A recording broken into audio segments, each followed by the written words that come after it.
Hello, my name is Nicholas Chaltala, and I am Curator of Cultural History here at the New Jersey State Museum.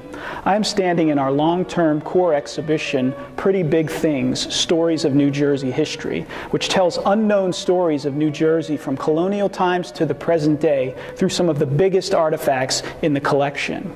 Some of the items on display in this blockbuster exhibit include a hand-carved statue of Abraham Lincoln, the tallest American president, a 1,500-pound anvil that was made right here in Trenton and used as a symbol of early industry in the state, as well as a massive iron cauldron used to render whale oil on the Jersey Shore. Today, I'd like to talk to you about a particularly special artifact in our collection in honor of Black History Month.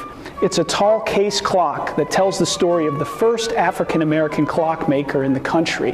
His name was Peter Hill, and he lived right here in New Jersey. Here we are with the famous clock made by Peter Hill.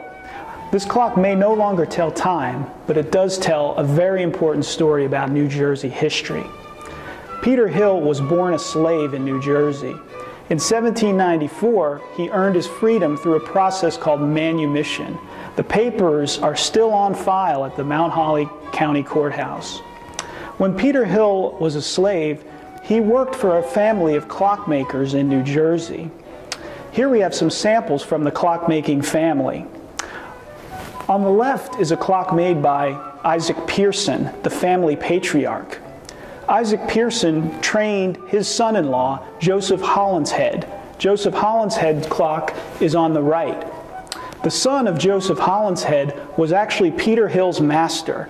So when Peter Hill was growing up as a slave, he learned the clockmaking skill as well. The clock front and center with the painted iron dial was made by Peter Hill in 1797. In Peter Hill's time, clockmaking was a fine art form, and clocks were the biggest, most expensive items in people's homes. Clockmaking required precise measurements, mathematical knowledge, and hands-on skills. Peter Hill mastered all of these skills and produced a series of clocks like this one. This clock is known as an 8-day clock. That meant that it only had to be wound once per week, and it would tell accurate time. Peter Hill's clock is a beautiful work of art. Hill himself did the works of the clock.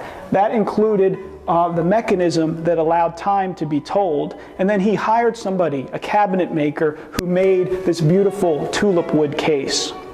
This clock is only one of a very few that are known to exist. Another example is found in the Smithsonian's Museum of American History. The New Jersey State Museum is proud to own this clock, and I encourage you to come and visit us and see this beautiful work of art.